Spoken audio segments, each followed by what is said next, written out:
I think it would be that your ability to feel wealthy, to feel rich, to be financially independent is absolutely in your control. It doesn't matter who you are, where you're from, how much money you make, what your job is, you can do it. And I think we've told ourselves for generations that in order to become rich, you have to have the right educational background, you have to have the right career, you have to come from the right family. And I don't think it's true. It's not about how smart you are.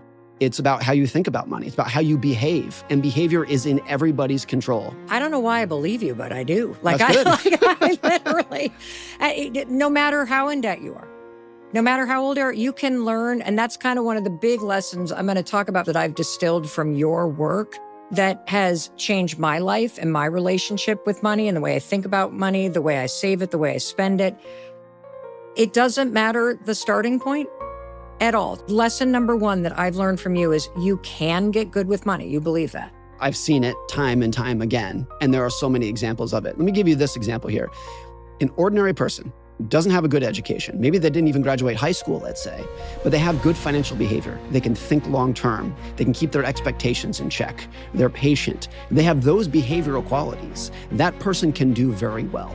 But the person who went to Harvard and got an MBA and went to work on Wall Street has the best education, the best connections, the best experience. That person can easily go broke, and they do.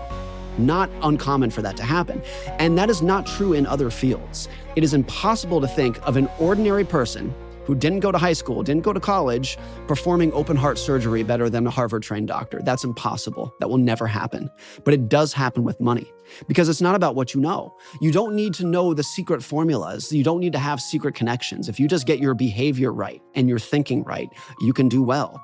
Patience, keeping your expectations in check, not comparing yourself to other people, using money as a tool to live a better life instead of a yardstick to measure yourself against others by. It's very simple stuff, and it's all in your head. And I think it's 99% of what people need to know to do well with money is in your control.